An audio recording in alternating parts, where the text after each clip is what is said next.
के शुरू में एक औरत अपनी बेटी को चर्च के दरवाजे पे छोड़कर चली जाती है। बच्ची को तो फादर ने उठा लिया था, लेकिन उस औरत का उस दिन के बाद कुछ पता नहीं चला। यहीं पर हम एक आदमी को एक कैबिन से निकलते हुए देखते हैं। सीन यहाँ से कट होकर प्रेजेंट में शिफ्ट होते हैं। चर्च के सामने मिली वो बच्ची जिसका नाम अब रूबी है, वो बड़ी हो चुकी है। एक इंटरव्यू में वो अपनी कहानी सुना रही थी कि कैसे मुझे मेरी असल मॉम चर्च के दरवाजे पे छोड़ गई थी और फिर मुझे कार्ला ने अडॉप्ट किया, जो मेरे लिए वर्ल्ड की बेस्ट मॉम साबित हुई है। इन्हीं बातों के दौरान शो के डायरेक्टर को शो में कुछ अजीब आवाजें सुनाई देती हैं, जैसे कोई विस्परिंग कर रहा हो। वो लोग ज्यादा ध्यान नहीं देते। इंटरव्यू को कंटिन्यू करते हुए होस्ट रूबी को बताती है कि इस शो का मकसद तुम्हारे असल पेरेंट्स को ढूंढना है, तुम्हारे डीएनए सैंपल के जरिए। हम देखते हैं कि इसी शो में कुछ अजीब सी क्रिएचर्स शरारतें कर रही थी, जो पूरी तरह इस वक्त नजर नहीं आ रहे। वो किसी का कॉफी का मग उठा के इधर से उधर रख देते, तो कहीं स्पॉटलाइट्स के स्विचेस उतार देते हैं, जिसकी वजह से स्पॉटलाइट रूबी के ऊपर गिरने ही वाली थी, पर एंकर उसे बचा लेती है। सबको ये एक नॉर्मल एक्सीडेंट लग रहा था कि तभी अचानक एंकर के सर पर स्विच लगता है और वो जख्मी हो जाती है। ये काम भी उन्हीं छोटी क्रिएचर्स का था। कुछ दिन बाद का सीन दिखाया जाता है। रूबी एक क्लब में म्यूजिक बैंड के साथ अपना काम कर रही थी और यहाँ मूवी के शुरू में दिखाया जाने वाला वो इंसान डॉक्टर हू रूबी पर नजर रखे हुए था। अगले दिन इसी क्लब में रूबी अपना काम कर रही होती है और आज डॉक्टर हू उसे सबसे अलग डांस करते हुए नजर आते हैं। रूबी को ये अच्छे लग रहे थे। हम देखते हैं कि छोटी क्रिएचर्स दोबारा रूबी को तंग कर रही हैं। वो रूबी की ड्रिंक का ग्लास नीचे गिराने ही वाले थे कि डॉक्टर हू उसे कैच करके टेबल के ऊपर रख देते हैं और रूबी से बात करते हैं। उसे बताते हैं कि मैं हेल्थ एंड सेफ्टी डिपार्टमेंट से हूँ, क्या तुम मुझे बताना पसंद करोगी कि तुम्हारे साथ ये अजीब काम अक्सर होते हैं, जैसे चीजों का गिर जाना, टूट जाना। रूबी हाँ में सर हिलाते हुए बोलती है, ऐसा इसलिए है कि मैं बहुत ज्यादा केयरलेस हूँ। डॉक्टर हू कहते हैं नहीं, इसकी रीजन इससे भी ज्यादा खतरनाक है। ये कहकर वो रूबी को कंफ्यूजन में छोड़कर ही यहाँ से जा चुके थे। अगले दिन रूबी अपनी फ्रेंड्स के साथ बाहर घूम रही थी। वो अपनी फ्रेंड्स को बताती है कि मैं बहुत चीजें खराब करती हूँ और इसी वजह से मेरी जॉब भी चली गई है। मुझे लगता है कि मेरे साथ कोई बैड लक चल रहा है। ये लोग एक टैक्सी में बैठते हैं और उसी टाइम सिग्नल रेड हो जाता है। इनके ऊपर एक स्नोमैन का स्टैचू था, जिसके स्क्रूज भी वो छोटी क्रिएचर्स खोलती हुई नजर आती है। इससे पहले कि वो स्टैचू उनकी गाड़ी के ऊपर गिर जाता और उनकी गाड़ी का एक्सीडेंट हो जाता, डॉक्टर हू अपने डिवाइस से सिग्नल को ग्रीन कर देते हैं। गाड़ी आगे चली जाती है और ये स्टैचू डॉक्टर हू के ऊपर गिर जाता है। इसके बाद डॉक्टर हू अपने टेलीपोर्टेशन कैबिन के अंदर बैठकर यहाँ से गायब हो जाते हैं। अगले दिन रूबी रोस्ट्री करके घर वापस आ रही थी और यहाँ भी वो छोटी क्रिएचर उसे तंग करने के लिए उसके ग्रोसरी बैग फाड़ देते हैं। रूबी बेचारी सारा सामान कलेक्ट करती है, पर अंडे टूट चुके थे।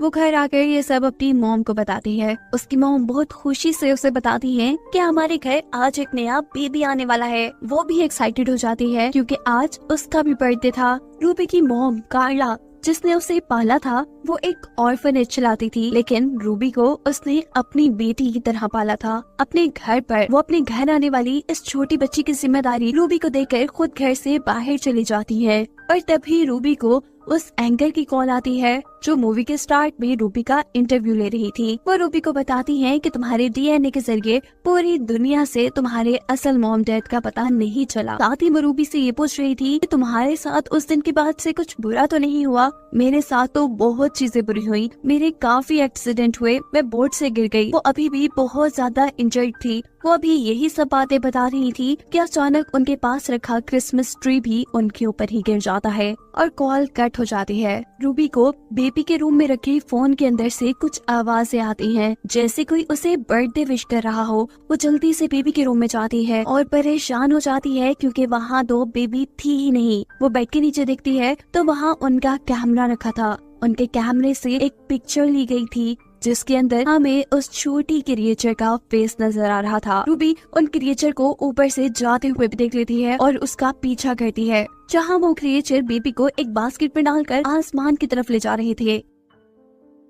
रूबी भी उनकी सीढ़ी के ऊपर चढ़ जाती है और हम देखते हैं कि यहीं पर डॉक्टर हू भी आ जाते हैं, जो रूबी का पीछा करने की कोशिश करते हुए रूबी से पूछता है, आसमान से लटकी हुई इस सीढ़ी के ऊपर क्यों चढ़ रही हो? रूबी कहती है वो क्रिएचर्स बेबी को ले जा रही है। डॉक्टर भी जंप करके उसी सीढ़ी के ऊपर चढ़ जाते हैं और रूबी को इन क्रिएचर्स के बारे में बताते हुए कहते हैं कि इनका नाम गॉब्लिन है। अब रूबी को इस सीढ़ी के ऊपर लटके रहने में भी मुश्किल हो रही थी। डॉक्टर उसे अपनी ऐसे ग्लव्स देते हैं जो आराम से रूबी का सारा वजन उठा सकते थे। ये सीढ़ी आसमान में उड़ने वाली एक शिप के साथ अटैच थी। डॉक्टर हु कहते हैं कि ये गॉब्लिन्स का ठिकाना है जहाँ पर गॉब्लिन्स बच्चों को खाते हैं और अब तो वो हमें भी खा जाएंगे। रूबी ये सुनकर डर जाती है और गॉब्लिन सीढ़ी से उन्हें ऊपर की तरफ खींच लेते हैं। गॉब्लिन्स ने इन दोनों को कैद कर दिया था। रूबी डॉक्टर से कहती है कि आज मेरा बर्थडे है। ये सुनकर डॉक्टर उसे बताती है कि अगर आज तुम्हारा और उस बच्ची का दोनों का ही बर्थडे है तो इसी इत्तेफाक की वजह से गॉब्लिन्स ने उस बच्ची को उठाया है, क्योंकि इत्तेफाक यानी कोइंसिडेंस बच्चों को और भी ज्यादा मजेदार बना देता है गॉब्लिन्स के लिए। ये गॉब्लिन्स इत्तेफाक, लक और ऐसी चीजों के पीछे जाते हैं। अब जैसे तुम्हारे साथ बैड लक थी, इसीलिए ये गॉब्लिन्स तुम्हारे पीछे पड़ गए। इन गॉब्लिन्स को आने वाले वक्त में होने वाले कोइंसिडेंस का यानी इत्तेफाकों का पहले पता चल जाता है। वो ये जान चुके थे कि क्रिसमस ईव पर तुम्हारे घर वो बच्ची आने वाली है।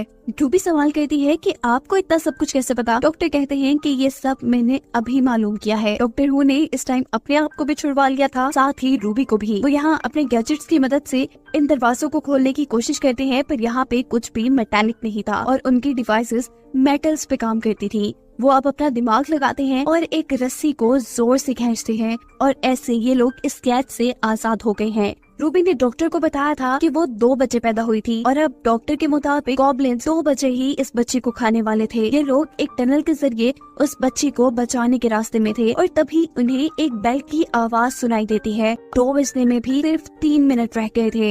ये लोग एक होल से नीचे दिखते हैं जहाँ बहुत सारे गॉब्लिन्स जमा हैं। एक साइड पर कुछ गॉब्लिन्स नाच रहे हैं तो दूसरी तरफ कन्वेयर बेल्ट पर बच्ची को आगे की तरफ लेकर जाया जा रहा है और यहीं दूसरी तरफ हमें गॉब्लिन्स के किंग को दिखाया जाता है जो बहुत ही बड़ा और बहुत ही खतरनाक नजर आ रहा था। इसे देखकर रूबी और भी ज्यादा घबरा जाती है क्योंकि रूबी का बेबी कन्वेयर बेल्ट पर आहिस्ता आहिस्ता आगे बढ़कर उस किंग के मुंह में जाने वाला था और तभी डॉक्टर के एक रस्सी खोलने से ये दोनों नीचे कन्वेयर बेल्ट पर गिर जाते हैं, उसी कन्वेयर बेल्ट पर जिस पर बच्ची थी। ये कन्वेयर बेल्ट रुक जाती है और सभी गॉब्लिन्स हैरान होकर उन्हें देखने लग जाते हैं। जब डॉक्टर हु बच्चे को गॉब्लिन के किंग के सामने से उठाते हैं तो किंग बहुत ज्यादा गुस्सा हो जाता है। अब डॉक्टर हु उनसे अपना तारुफ करवाता है और साथ ही उनके बजाए हुए गाने के ऊपर डांस भी करने लगता है। किंग और सभी गॉब्लिन्स इनके डांस को देखकर खुश हो जाते हैं। डांस करते करते डॉक्टर हु ने खुद भी एक ग्लव पहन लिया था और दूसरा ग्लव रूबी को दे दिया था। दोनों ग्लव्स पहनते ही बच्ची को लेकर रस्सी के साथ लटक कर नीचे की तरफ आ जाते हैं।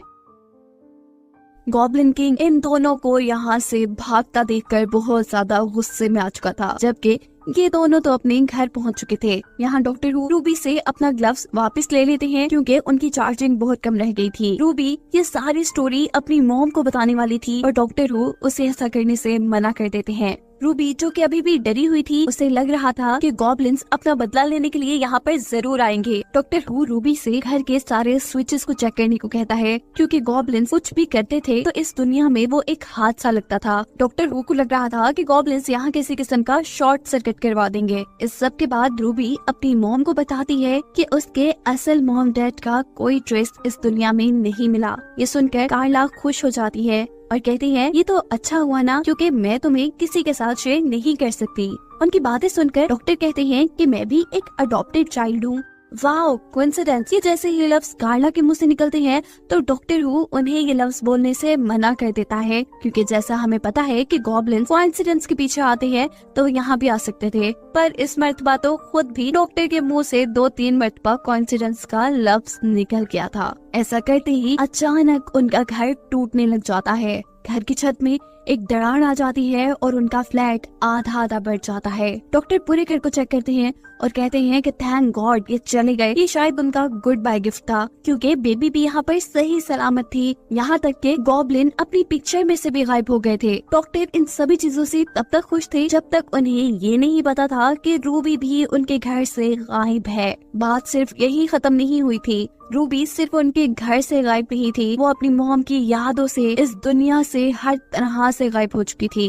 इन सारी बातों का साफ मतलब था कि गॉब्लिन्स पास्ट में जाकर छोटी रूबी को अपने साथ ले गए थे। डॉक्टर को समझ आ जाती है कि उन्हें ही अब टाइम में पीछे जाकर इन सारी चीजों को ठीक करना होगा। अपने टेलीपोर्टेशन कैबिन में बैठकर डॉक्टर हु उसी रात में पहुंचती है जब एक और रूबी को चर्च के सामने छोड़ के गई थी। यानी ये वही सीन है जो हमने मूवी के स्टार्ट में देखा था। डॉक्टर देखते हैं कि गॉब्लिन रूबी को ऊपर की तरफ लेकर जा रहे थे। डॉक्टर उनकी सीढ़ी के ऊपर चढ़ जाते हैं पर सीढ़ी टूट जाती है, जबकि दूसरी तरफ गॉब्लिन किंग रूबी को खाने ही वाला था। जिस वक्त अचानक डॉक्टर हु अपने सुपर ग्लव्स को पहनकर गॉब्लिन की शिप को नीचे की तरफ खींच लेते हैं। ये शिप चर्च के पिलर से टकराती है, जो पिलर गॉब्लिन किंग के पेट के अंदर स्टैब हो जाता है और गॉब्लिन किंग वहीं पर मर जाता है, जिसके बाद गॉब्लिन्स की शिप गायब हो जाती है। डॉक्टर नीचे गिरने वाली रूबी को कैच करके दोबारा चर्च के आगे रख देते हैं और वहाँ से दूर चले जाते हैं। वो देखते हैं कि चर्च के फादर रूबी को उठाकर चर्च में ले जा चुके थे, जिसके बाद वो दोबारा अपनी मशीन के अंदर बैठकर प्रेजेंट टाइम में आते हैं, जहाँ अभी भी रूबी का फ्लैट क्रैक हुआ था। वो रूबी को पहले की तरह देखकर बहुत ज्यादा खुश होते हैं। वो ये सारी कहानी रूबी को बता रहे थे कि अचानक उन्हें एंकर याद आती है जिसके ऊपर क्रिसमस ट्री गिरने वाला था। वो दोबारा अपने टेलीपोर्टेशन कैबिन के अंदर बैठकर उनकी भी जान गॉब्लिन से बचाने के लिए चले जाते हैं और इस मर्तबा मिशन पूरा करने के बाद वो वापस रूबी के पास नहीं आते, बल्कि रूबी उनको ढूंढते हुए उनके टेलीपोर्टेशन कैबिन तक पहुंच जाती है। रूबी जैसे ही इस कैबिन का दरवाजा खोलती है तो अंदर से ये इतना बड़ा होगा उसने तो सोचा ही नहीं था। ये देखकर वो बहुत ज्यादा इम्प्रेस हुई थी। डॉक्टर हु ने इन सभी की लाइफ की मुश्किलें ठीक कर दी थी, जो कि गॉब्लिन्स की वजह से यहाँ पे आई थी।